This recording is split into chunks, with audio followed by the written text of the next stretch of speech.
All right, welcome to the podcast. It is, what is it? It's June 11th. It is a little after 10, but I'm going to be doing the recap of Saturday and Sunday. So the recap of June 9th and June 10th. So on Saturday, I woke up and I actually played soccer. So Saturday morning, there's a group of guys that I played pickup with. And I hadn't played soccer for the past week because I was traveling, and I like to try and at least play once a week. So I got my once a week session in, played for a couple hours, which was really, really good. It's the one time when I get to really just not think about anything and just get really focused on soccer. It's pretty much the only time when I don't think about business. Sorry, 1 second, someone's calling through. We'll continue. So anyways, I try and do it, at least once a week. Sometimes I don't get it in, but I'm really trying to make time for that. And I'm also going to stop using the term work. I'm going to call it business now because I just don't like the connotation. Work has almost, had this negative connotation come out. So now I'm going to try and use the term, and I'm literally just coming up with this on the spot, but I'm going to call it business, right? Because I love business in general, so it's the only time I don't think about business is when I'm playing soccer, really. So I played soccer, then went home, got ready, and then came to the office. So I was in the office on Saturday for, a handful of hours. Had a lot of catching up to do because with this travel and some of the restructuring last week. And for those of you that don't know about the travel and the restructuring, watch or listen to the other podcast episodes and we'll get you up to speed. But so the weekend just had a slew of emails to go through, a slew of sales catch-ups to go through. It's just a constant reminder of how I really need to find a way to remove myself from the sales process more because I'm just becoming a blocker, a very big blocker that's becoming negative, and it's hindering the company because we're not able to service potential partners of ours, which means we lose out on revenue, which means we're not servicing them, right? And that's just another example. That's why on Saturday I'm doing all that.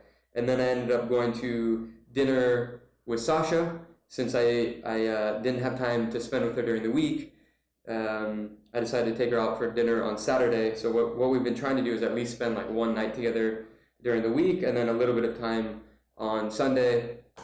Because my schedule is just, morning till night. I really don't get to spend time with her.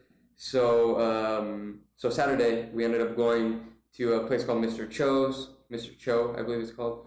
A place that she's wanted to go, or she's been a few times, wanted me to go with her.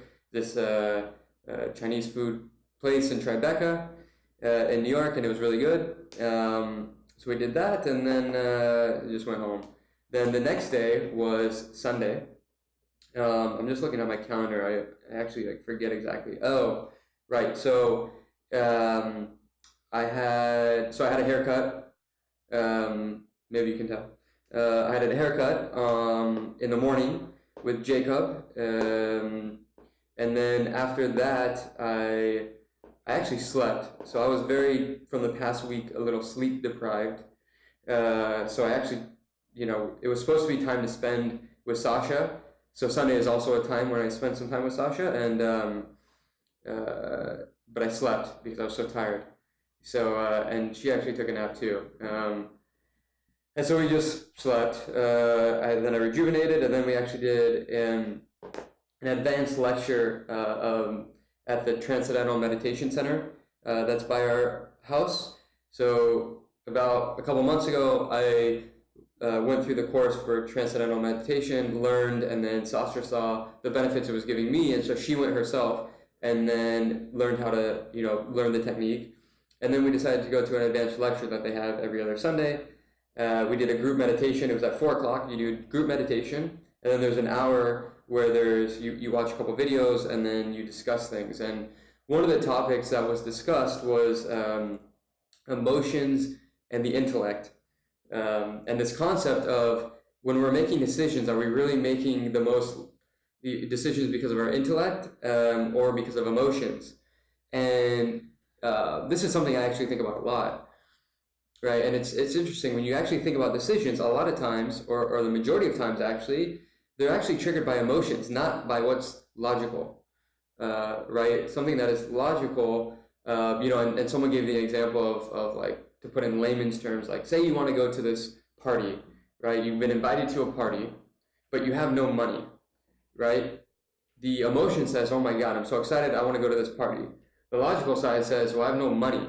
I shouldn't go to this party because I have no money to spend. And so if I spend money, I'd be spending on my credit card, which is, not my money, right? But the emotions, sometimes they overrule and say, well, I'm going to go and I'm going to spend a bunch of money on my credit card, right? And that's a case of like the emotions speaking and making the decision versus the logical, rational side of things. And when you think about this, and this is really top of mind because I'm reading this book right now called Never Split the Difference. And it's all about negotiations and negotiating. And a common theme there is that a lot of our decisions are made by emotions. And, just time after time again, I've just been hearing it and seeing it and thinking it and even introspectively looking at myself and being like, hey, where am I making decisions that are not rational, but that are irrational because of emotions? And when you think about it, people are irrational beings. We make decisions that do not appear rational, and that's just how people are, right? Myself included. I make decisions or think things or do things out of emotion, right? And so emotions cloud your judgment and cloud what is rational. And so it's something I've been working on, right? It's human to have emotions, but it doesn't necessarily mean that you're making the best decision, right? And so just something I've been thinking about a lot is just the role of emotions in our decision making. And we are emotional beings, and it's something I'm working on, for example, taking a step back, and when something happens, instead of, for me, I feel it in my chest. So I've started to learn, like, when do I feel like the emotions are triggering, right? And I can feel it in certain areas. So it's like, all right, take a step back if something's happening. Don't rush to make a decision, because when I've done that in the past, it's not ended up well for me, right? So I've kind of like learned by, I do something, it doesn't work, do something, it doesn't work, and I realize to myself, oh, okay, it's the emotion speaking, let me take a step back. So anyways, just something to think about, I'm kind of speaking to myself right here, is what is the role of emotions in decision making versus what is the role of logic and and intellect, and also what is your role in how do your emotions, I'm going on a little bit of a tangent, but I watched this video this weekend that was done by the CEO of Twilio, and he referenced it, and he was talking about culture and values, and he referenced a line from a book that he read. I forget the book off the top of my head, but it's from the guy who created Shake Shack.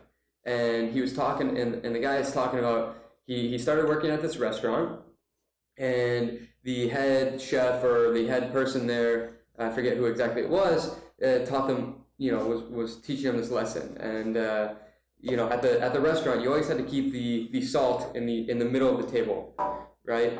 But what happens, right, is that the salt, there's better salt, gets moved, right? A guest, moves it, and so then you have to move it back.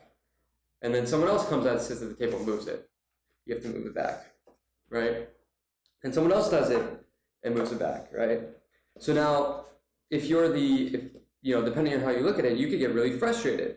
You're like, damn, like they keep moving the damn salt, and it needs to be in the middle of the table, right? But then the positioning I thought was very interesting, and it went something like this. He's like, hey, look, if this keeps happening, right?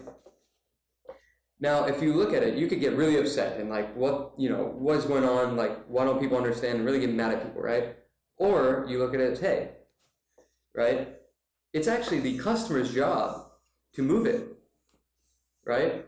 And when you think of it like that, hey, you can't get upset at them. Like that's what they're here to do. They're people. They're going to do things that go against how you want them to be, right? So you can either get mad at it, or you can be like, hey, that's just them being people. And cool, it's happening. So then it's my job to make sure and put things back in order, right? And to remind them of, hey, here's what it needs to be, right? So when you think about it, like people are actually irrational, which means they are going to do things that don't make sense. And it's not your job. Like, you could either get really mad at that, right? Or you can say, oh, that's just a person being a person, and cool. My job is to, depending on the circumstance, let me remind them, or let me just do what I need to do, in the situation, and I'll not let that affect me, because only I can affect my way, my state, right? I can let someone else affect me. It can throw me off, like, moving that salt, man, that can really piss me off. Or I say, okay, like, that's just them being people, and I'm not going to let it upset me, right? I can be in control of my state, which is really powerful when you think of it, and take some time. It's something I'm working on, right? That only I can control my state, not anyone else. Something I've definitely improved on, and has definitely helped me. So anyways, those are just some thoughts, I guess, on emotions and intellect. Kind of went on a little tangent there, but then so after that, then I was really trying not to work on Sunday, and so then after the meditation, I went with Sasha to we went to dinner at this Italian spot that we like to go to. Had dinner, and then came home, ate a bar of chocolate, and then watched the movie, and then went to sleep. I mean, I really was trying not to work. Here we go. Not to focus on business. It's not even that. I was like purposely doing it, so I'm like, all right, taking a step back, because sometimes I found it's good to take a step away, but I really have to force myself, because I just love it so much that I'll just keep doing it all the time.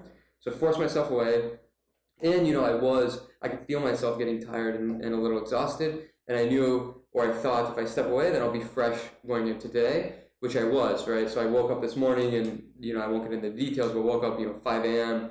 and was doing a bunch of stuff, and so anyways, I'll do the recap of Monday another day, but that was the weekend for you. Little lighter on the business end of things, but got to catch up with Sasha a bit, which was good, and then did some work on myself through the advanced TM session, and yeah, now it's Monday, and I have to now run to my next meeting. But hope you're all having a great day, and I will see you tomorrow.